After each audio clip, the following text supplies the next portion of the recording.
Assalamualaikum warahmatullahi wabarakatuh. Selamat siang kepada yang terhormat Ibu Aitia Sekti, SMSI selaku dosen pembimbing dan dosen penguji. Sebelumnya izinkan saya memperkenalkan diri. Nama saya Launa Salam dengan NIM J3J9184449. Di sini saya akan mempresentasikan mengenai tugas akhir saya yang berjudul Pemanfaatan Limbah Jahe Merah menjadi Pupuk Kompos Organik pada Rumah Jahe Merah Kota Bandung. Yang pertama adalah latar belakang. Biofarmaka merupakan tanaman yang bermanfaat sebagai obat-obatan, kosmetik, dan kesehatan yang digunakan atau dikonsumsi bagian-bagian tanaman seperti daun, batang, buah, bunga, umbi, dan akar. Salah satu tanaman biofarmaka yaitu jahe. Jahe atau Zingiber officinale merupakan tanaman rempah-rempah yang sangat populer. Ada beberapa jenis jahe yang dikenal di Indonesia antara lain jahe gajah, jahe putih, dan jahe merah. Jahe merah memiliki banyak manfaat bagi tubuh. Provinsi Jawa Barat merupakan provinsi penghasil jahe ketiga terbesar di Indonesia. Berikut data produksi jahe di Provinsi Jawa Barat.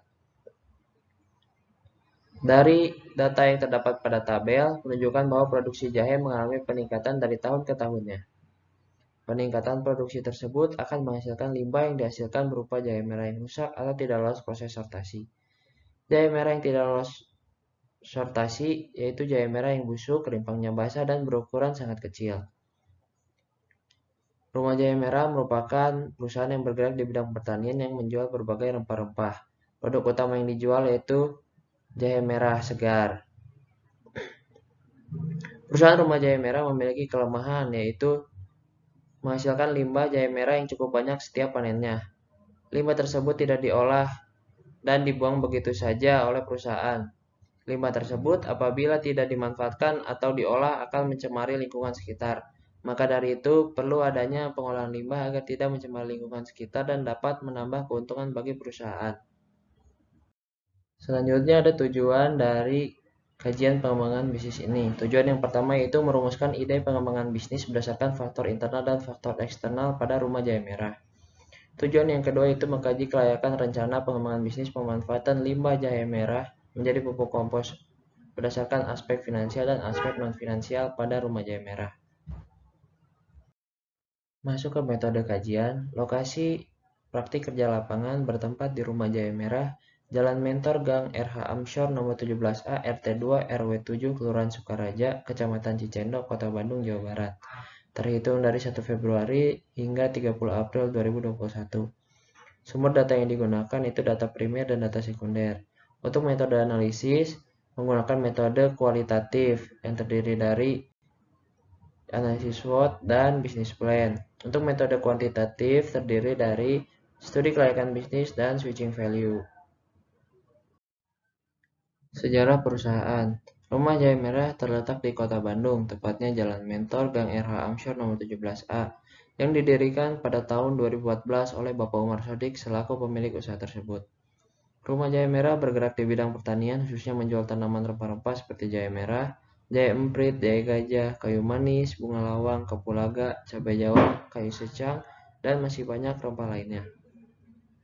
Rempah-rempah yang dijual berasal dari petani mitra atau petani binaan yang dimiliki oleh Rumah Jahe Merah.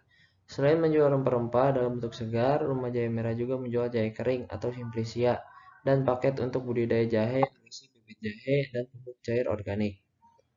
Perusahaan Rumah Jahe Merah memiliki lahan budidaya seluas 1.400 meter persegi yang sebagian besar ditanami dengan jahe merah. Sisa sebagian kecil lahan ditanami dengan tanaman sayur-sayuran untuk keperluan rumah tangga dan juga diperjualbelikan kepada tetangga di sekitar lingkungan perusahaan Rumah Jahe Merah. Jahe merah yang dibudidayakan di lahan perusahaan dipanen pada saat umur 10 hingga 12 bulan. Atau dengan kata lain dalam satu tahun jahe merah hanya dipanen satu kali. Saat ini perusahaan Rumah Jahe Merah memiliki aset berupa lahan, rumah produksi, kendaraan, mesin penggiling, mesin parut, dan yang lainnya. Aset yang dimiliki perusahaan merupakan sarana dan prasarana yang mendukung keberlangsungan usaha. Kegiatan usaha yang dilakukan di perusahaan Rumah Jahe Merah diantaranya perawatan tanaman jahe dan penjualan rempah-rempah. Selain melakukan kegiatan usaha, perusahaan pun turut berpartisipasi dalam kegiatan yang biasa diselenggarakan oleh perusahaan besar dan lembaga pemerintahan seperti berpartisipasi dalam penyuluhan budidaya jahe merah di lingkungan sekitar perusahaan rumah jahe merah. Selanjutnya ada struktur organisasi. Struktur organisasi terdiri dari pemilik, bagian budidaya, bagian keuangan, dan bagian pemasaran. Untuk pemilik sendiri, yaitu Bapak Umar Sodik selaku pemilik perusahaan. Pada bagian budidaya terdapat 2 orang pekerja, pada bagian keuangan terdapat 1 orang pekerja, dan pada bagian pemasaran terdapat 1 orang pekerja. Selanjutnya ada rumusan ide pengembangan bisnis. Rumah jahe merah memiliki kelemahan, yaitu belum adanya pemanfaatan limbah jahe merah, belum memiliki unit bisnis pengolahan produk jahe merah, belum memiliki struktur organisasi yang formal, pemasaran menggunakan media online belum maksimal, dan tenaga kerja yang terbatas. Serta rumah jahe merah memiliki peluang, yaitu permintaan akan jahe merah tinggi pada masa pandemi COVID-19 ini, adanya permintaan terhadap pupuk kompos, tren tanaman hias, kesadaran masyarakat akan pentingnya kesehatan tubuh di masa pandemi, serta pangsa pasar yang luas. Dari kelemahan serta peluang tersebut didapatkan ide pengembangan bisnis, yaitu pemanfaatan limbah jahe merah menjadi pupuk kompos. Dikaji menggunakan aspek finansial dan aspek non-finansial. Apabila ide pengembangan bisnis layak, maka boleh untuk dilaksanakan. Apabila ide pengembangan bisnis tidak layak, maka perlu dievaluasi kembali. Masuk ke rencana pengembangan bisnis. Yang pertama ada perencanaan produk, yang kedua ada perencanaan pasar dan pemasaran, yang ketiga ada perencanaan produksi, yang keempat ada perencanaan manajemen, yang kelima ada perencanaan sumber daya manusia, yang keenam ada perencanaan kolaborasi, dan yang ketujuh perencanaan finansial. Yang pertama ada perencanaan produk. Nama dari produknya itu pupuk kompos organik RJM, harga yang dibanderol yaitu Rp13.000, ukurannya itu 5 kg untuk ukuran berat bersih. Kemasan yang digunakan yaitu karung plastik. Selanjutnya ada perencanaan pasar dan pemasaran. Strategi yang digunakan yaitu strategi pemasaran STP dan bauran pemasaran 4P. Untuk strategi pemasaran STP, segmentasi geografisnya ditujukan untuk masyarakat di wilayah kota dan kabupaten Bandung. Untuk segmentasi demografisnya ditujukan untuk masyarakat kalangan dewasa dengan rentang usia 12 hingga 60 tahun, pria maupun wanita. Untuk segmentasi psikografisnya ditujukan untuk masyarakat yang memiliki hobi memelihara tanaman hias. Untuk target pasarnya sendiri ini ditujukan untuk masyarakat berusia 12 hingga 60 tahun yang hobi memelihara tanaman hias. Untuk positioning, produk pupuk kompos organik ini memiliki tagline yaitu organic make your plant healthy, yang berarti organik membuat tanaman Anda sehat. Ini selaras dengan kegunaan pupuk kompos ini sendiri. Selanjutnya ada bauran pemasaran 4P. Yang pertama ada produknya itu pupuk kompos organik RJM, harga yang dibanderol yaitu Rp13.000. Untuk place atau distribusinya akan didistribusikan ke beberapa toko tanaman yang ada di Kota Bandung dan sekitarnya. Untuk promosi akan digunakan melalui mulut ke mulut serta dengan menggunakan bantuan media sosial seperti WhatsApp dan Instagram. Selanjutnya ada perencanaan produksi. Lokasi produksi pupuk kompos organik berada di Jalan Mentol, Gang Era Hamsyar, Kelurahan Sukaraja, Kecamatan Cicendo, Kota Bandung. Berikut proyeksi penjualan pupuk kompos organik. Pada tahun pertama, pupuk yang dihasilkan per minggunya itu 80 pack. Untuk per bulannya 320 pack. Untuk per tahunnya itu 3.200 pack.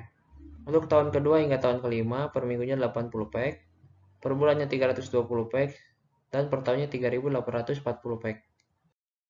Selanjutnya ada perencanaan manajemen. Nantinya di perusahaan Rumah Jahe Merah akan memiliki bagian baru yaitu unit pemanfaatan limbah atau unit pupuk kompos. Pada unit pupuk kompos ini terdapat 2 bagian, yaitu bagian produksi serta bagian pemasaran. Selanjutnya perencanaan sumber daya manusia. Pada ide pengembangan bisnis ini dibutuhkan tambahan tenaga kerja yaitu sebanyak 2 orang tenaga kerja yang akan diberi upah sebesar Rp1.000.000 per bulannya dengan kualifikasi memiliki keterampilan, kemampuan, ketekunan, dan kejujuran. Tenaga kerja yang direkrut merupakan warga sekitar perusahaan Rumah Jaya Merah. Selanjutnya ada perencanaan kolaborasi. Kolaborasi yang akan dilakukan dalam kegiatan pengadaan input produksi berupa peralatan produksi yaitu akan bermitra dengan toko perabotan serta toko pertanian. Untuk pengadaan E4 akan bermitra dengan toko pertanian. Untuk pengadaan kotoran domba akan bermitra dengan peternakan domba. Untuk pengadaan gula merah akan bermitra dengan pedagang di pasar. Untuk kegiatan pemasaran, produk pupuk kompos ini akan disalurkan ke beberapa toko tanaman seperti JM Tani Putra, HTN Mandiri, Den2, Garden Master, serta Sanjaya Floris. Untuk kegiatan pengemasan, untuk pengadaan karung akan bermitra dengan toko karung. Untuk label kemasan akan bermitra dengan percetakan. Selanjutnya ada perencanaan finansial. Perencanaan finansial yang dilakukan oleh perusahaan Rumah Jaya Merah yaitu 5 tahun yang mengacu pada umur ekonomi bangunan tempat produksi. Biaya investasi yang dikeluarkan ini berasal dari modal pribadi pemilik perusahaan. Untuk biaya investasi yang dikeluarkan yaitu sebesar Rp25.100.000. Untuk biaya operasional, biaya tetap yang dikeluarkan pada tahun pertama yaitu sebesar Rp25.290.000. Pada tahun kedua hingga kelima biaya tetap yaitu sebesar Rp29.730.000. Untuk biaya variabel pada tahun pertama yaitu Rp9.720.000, sedangkan untuk tahun kedua hingga tahun kelima biaya variabel yang dikeluarkan sebesar Rp11.664.000.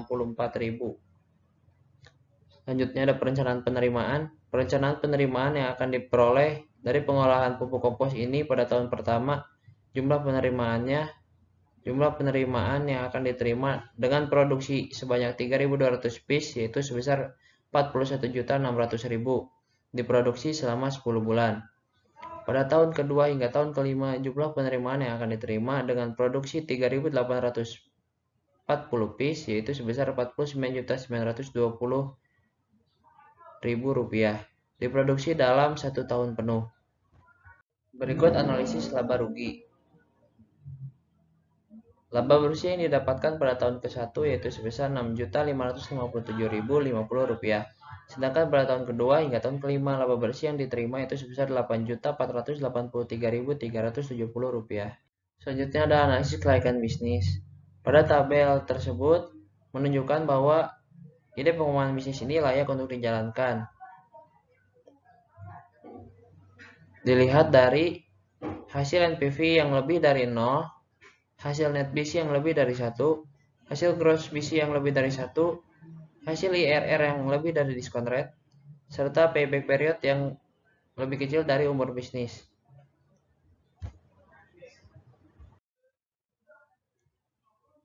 Selanjutnya adalah analisis switching value.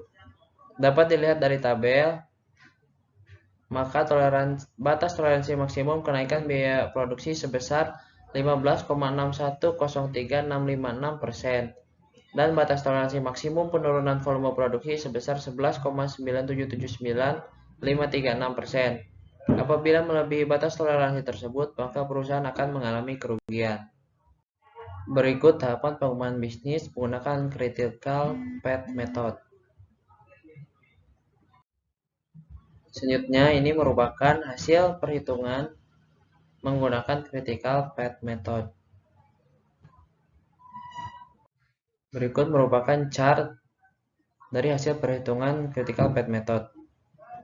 Garis merah menunjukkan garis kritikal, yang berarti bahwa kegiatan tersebut tidak dapat ditunda.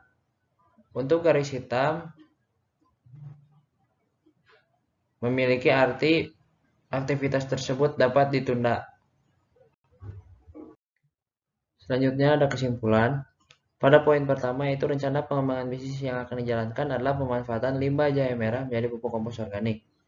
Rencana pengembangan ini muncul dari faktor weakness dan opportunities dan dikaji menggunakan aspek non-finansial dan aspek finansial. Aspek non-finansial meliputi aspek pasar dan pemasaran, aspek produksi, aspek organisasi, aspek manajemen, aspek sumber daya manusia, dan aspek kolaborasi. Berdasarkan analisis aspek non-finansial yang dilakukan, kajian pengembangan bisnis ini layak untuk dijalankan. Pada poin kedua, berdasarkan aspek finansial yang telah dilakukan dengan perhitungan analisis laba rugi, laba bersih yang diterima perusahaan pada tahun pertama sebesar Rp6.557.050 dan laba bersih untuk tahun kedua hingga tahun kelima sebesar Rp8.483.370. Pada analisis cash flow, dihasilkan NPV dengan syarat lebih dari 0 yaitu sebesar Rp26.416.336. Untuk net BC lebih dari 1 yaitu 2,76. Untuk gross BC lebih dari 1 yaitu 1,14. Untuk nilai IRR lebih dari diskon rate sebesar 64%. Nilai yang lebih besar dari tingkat suku bunga yaitu 3% yang merupakan bunga deposito Bank BRI. Dan payback period yang lebih kecil dari umur bisnis yaitu selama 2 tahun 5 bulan, di mana umur bisnis yaitu selama 5 tahun. Yang terakhir ada saran. Saran yang dapat diberikan kepada perusahaan yang pertama yaitu perusahaan dapat mengaplikasikan ide pengembangan bisnis ini untuk meningkatkan pendapatan karena ide bisnis ini layak untuk dijalankan setelah dianalisis melalui analisis non-finansial dan analisis finansial. Saran yang kedua yaitu perusahaan Rumah Jaya Merah harus dapat mengantisipasi apabila terjadi peningkatan biaya produksi pupuk sebesar 15,6103656% dengan cara selalu mengetahui info harga bahan baku di pasar. Saran yang terakhir yang dapat diberikan kepada perusahaan yaitu perusahaan Rumah Jaya Merah harus dapat mengantisipasi apabila terjadi penurunan volume produksi pupuk sebesar 11,9779536% dengan cara menjaga ketersediaan bahan baku pembuatan pupuk kompos. Sekian presentasi yang dapat saya sampaikan. Kurang lebihnya mohon maaf. Wabillahi taufiq wal hidayah. Wassalamualaikum warahmatullahi wabarakatuh.